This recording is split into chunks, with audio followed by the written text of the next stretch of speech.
Hi, I'm Drum. Welcome to my studio. This is 3345 for Fabric.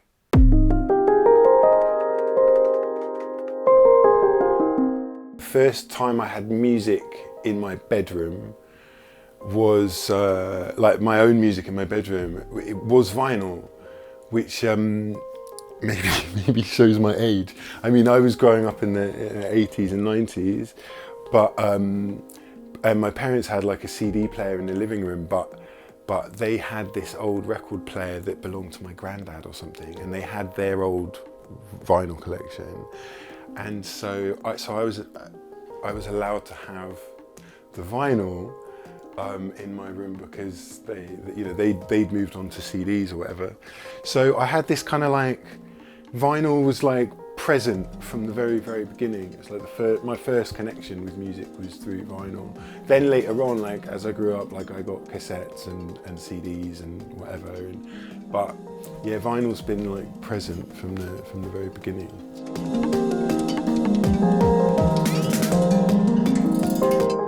In my teenage years, I got into down tempo through trip hop, through Massive Attack and Portishead and that kind of stuff.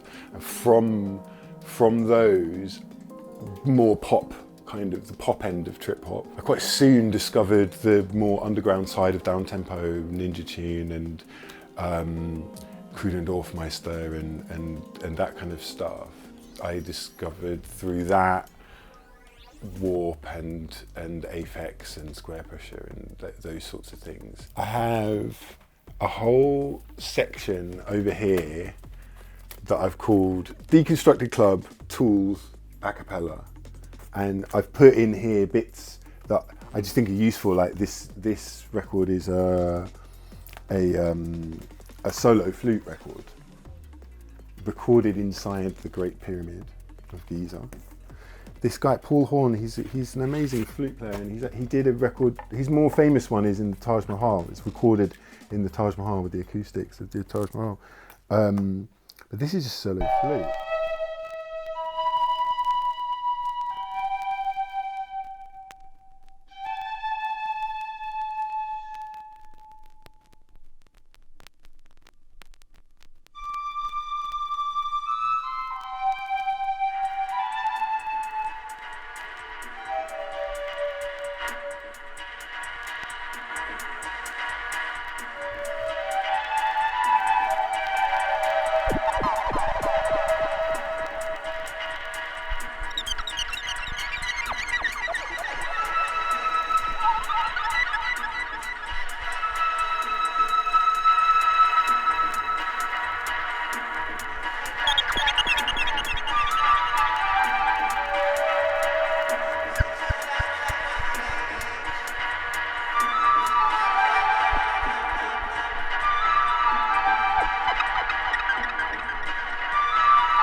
Etc.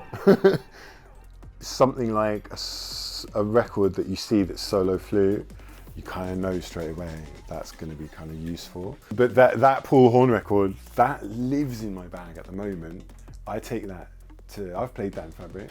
Could be really useful if I'm blending two maybe dub techno records, like that was a dub techno record, blending two there, and maybe this over the top of the seam between them is going to just like blend that seam even more. It's not particularly in time necessarily, so I can just leave that running. I'm not worried about it. It's in tune, so it doesn't really need to be in time. Even if he plays quite rhythmically, because I've got a delay on it and the delay is in time with the tune, that kind of makes it work. And I feel people's brains want things to work, so they kind of make it work as well. It just needs to be approximate. It needs to be close enough, you know. In the like tools, let's call it the tools section, there's other stuff that is like really designed to be tools, I guess, you know. Like a record of old school hip hop a cappellas. That's just useful. Or ambient stuff that's useful because it's ambient. I could just put it under anything. So that lives there. But then in terms of tools, like, I'll give you an example, like Ofra Hamza. I played this one on the Tower Bridge mix, and this is Yemenite songs, but you'll recognise it.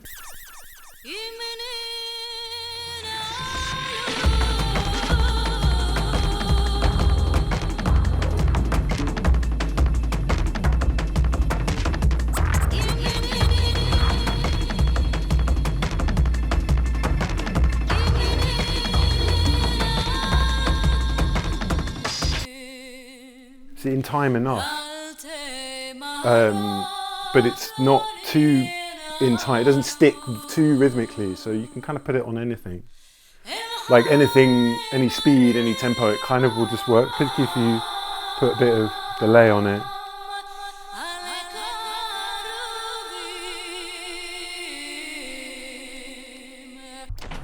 I get that rolling, and then I tap a tempo for the delay.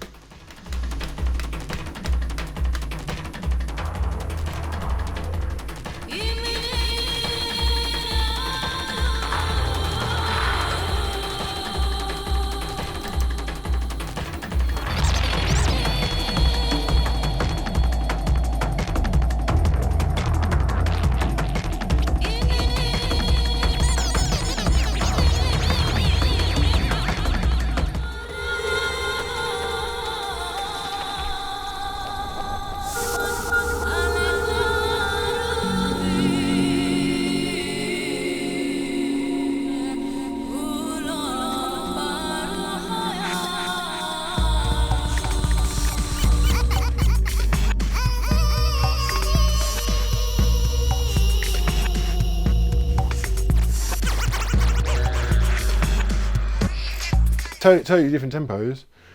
You don't notice. It doesn't matter that it's out of time. But you see, I pulled this one out as an example, like I said, of like, that's not an a cappella record. That's not a Tool record. It just happens to have this little a cappella bit on it.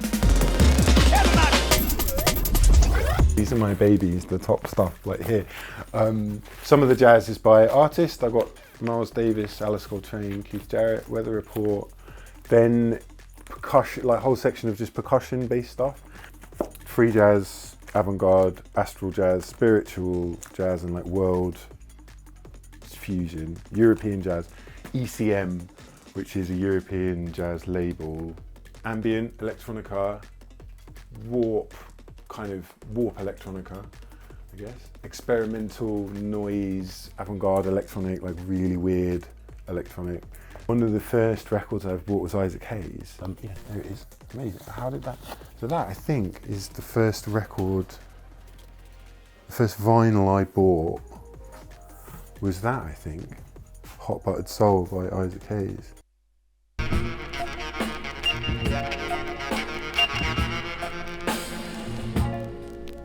If you see me walking down the street and I start to each time we meet and walk on by.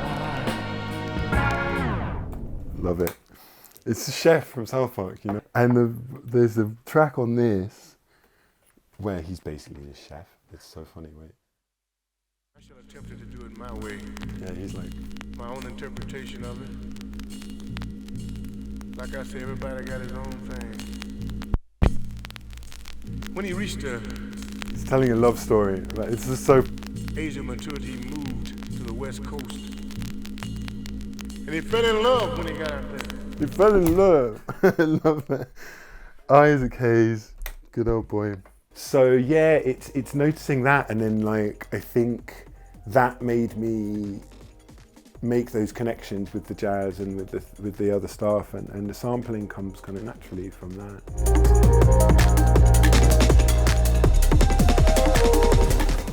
I used to go to the Vinyl Exchange in Soho, Notting Hill and Greenwich.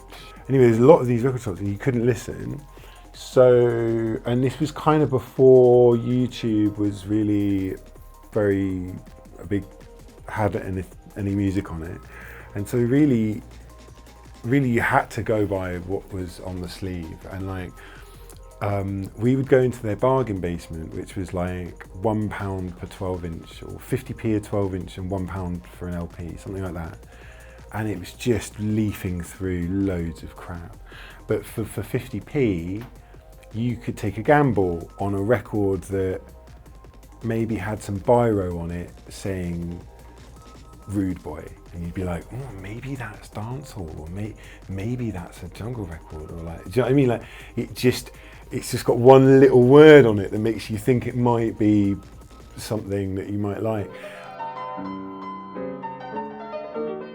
I started making music at sort of the same time as I started DJing, when I was like 17, 18, that kind of age.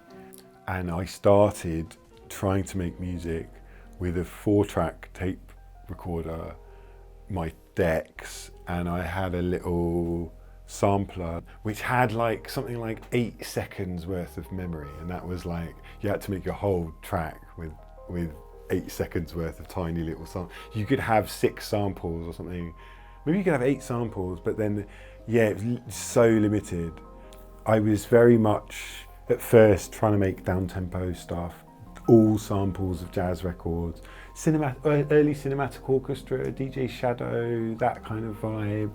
And that was, for a long time, that was what I was trying to make. And then really wasn't interested in effects or synths or anything really too electronic sounding. I just wanted to loop jazz records, you know, kind of on a Mad Lib level of like simplicity technically. I've always played the piano, I've always sort of played instruments, and I then started to make sample-based music. I was listening to Burial and dubstep and kind of what was going on in the bass kind of scene, in the garage and dubstep scene in the mid-2000s.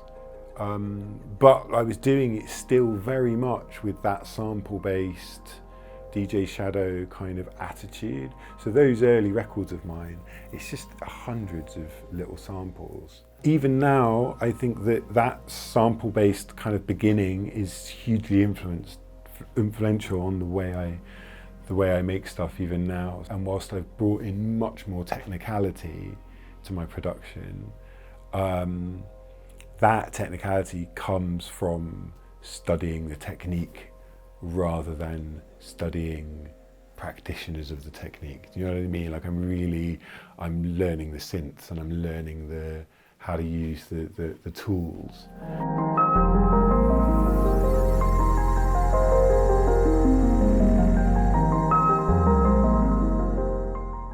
Tell you what, probably one of my favourite records of all time is going to be a Congo Natty. This one.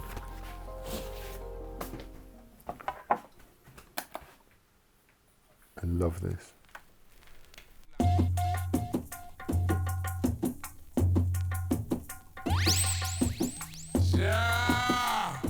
I feel like this should be a genre. This tune. Like percussion jungle, I don't know, it should be a whole thing. First I want to know that I Selassie lives and rules and reign over all living things, the king of kings, king.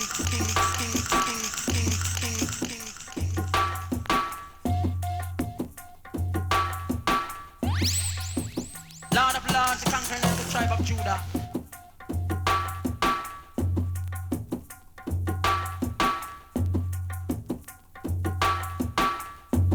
Jah Rastafari.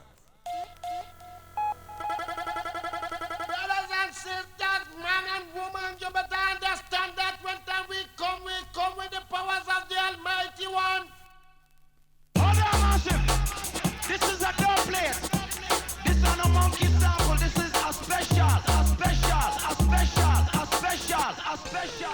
I love how it stops as well. Yeah, I think that might be my favourite jungle tune. It's a really difficult question, like, but I feel like that's really special to me. Like, that's been with me for a long time. There's so many of those little gems. I've got Anti-War Dub. And that's might be my most valuable record. I think on Discogs this sells for like 200-300 quid, like it's super rare. Something that is a shame with dubstep is that it kind of got this name for the more in-your-face stuff, and people kind of thought that's all that it was. But like this, I love. This is Distance.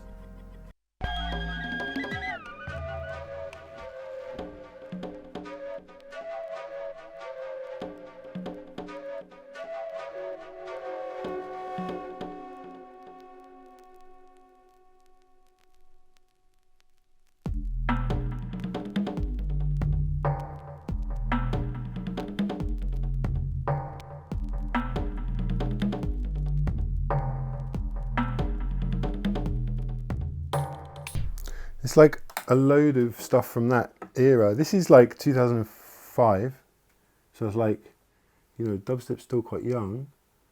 2004 maybe even, that Distance one. And like, all this really deep stuff was around, do you know what I mean?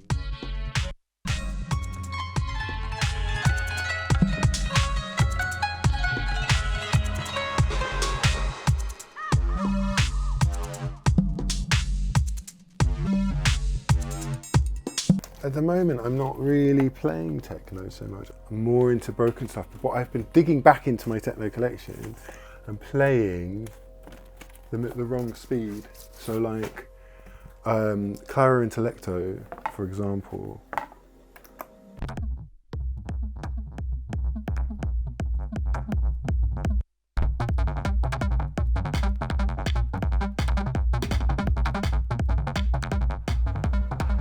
Love this, brutal.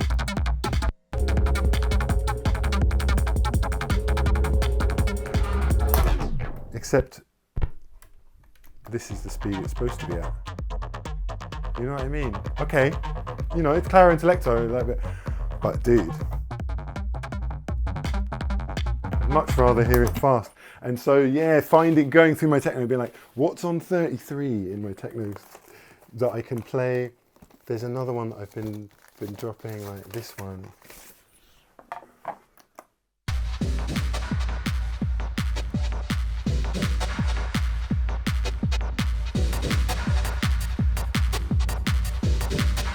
So I'm playing that at 170 BPM, so that's drum and bass.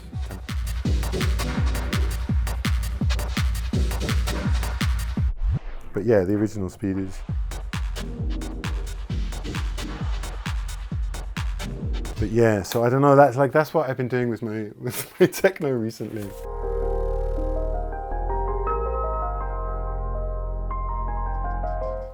What 3 records would I save? This record means a lot to me. It's a flamenco record. It was a gift, and I don't know, if a record is a gift, there's something special about that. I also played this on Tower Bridge.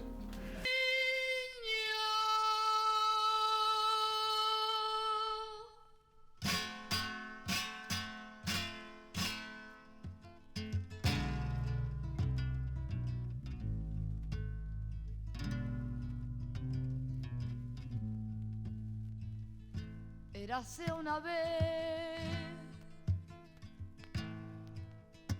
una mariposa blanca.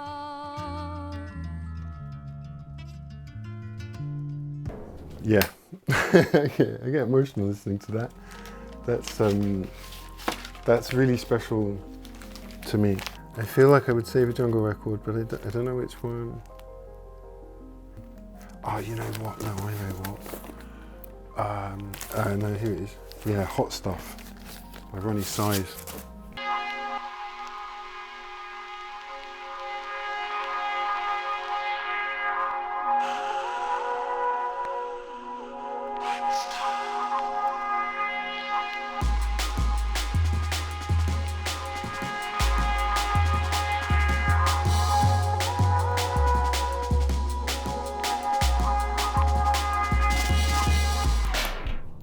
I could listen to that just over and over again. I feel like that's why it would be rescued.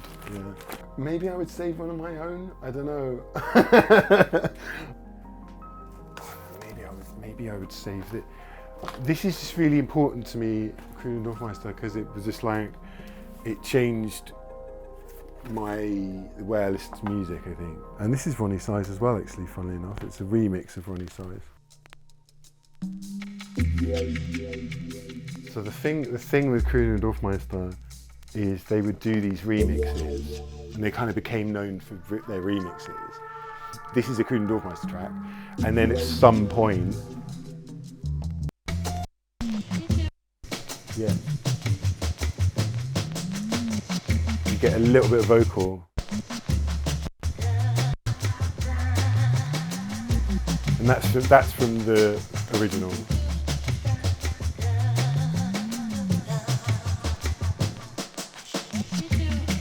But it's not much. Like a lot of their remixes are basically just their own tunes. I find that really inspiring. I think that's something I've really taken into my remixes as well. Like I tend to put a lot into them, and they don't sound much like the original. And I think that comes from Crooner Dorfmeister. Yeah, this is really. I think a lot fell into place for me when I first heard this record. Like it kind of like. It took me to new kind of places musically. I think that's why it's an important one to me.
London girls are right. Hey.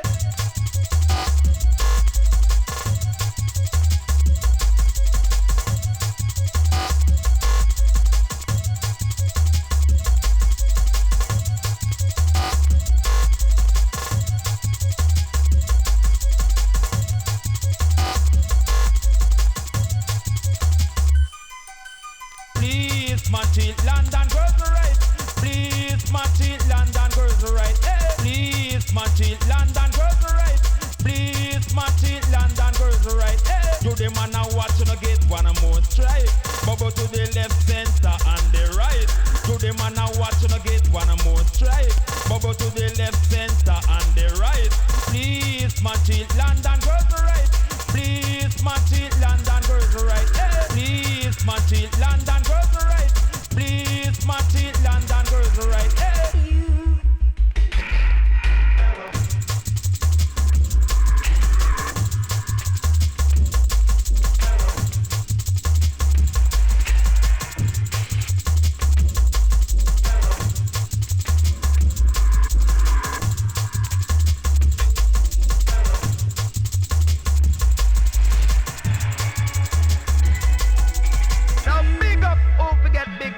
Got who forget shut up tonight, them dead. Got it got well make up. Not them left hot, then I dead with them. But I take get shut up tonight, them dead. Got it got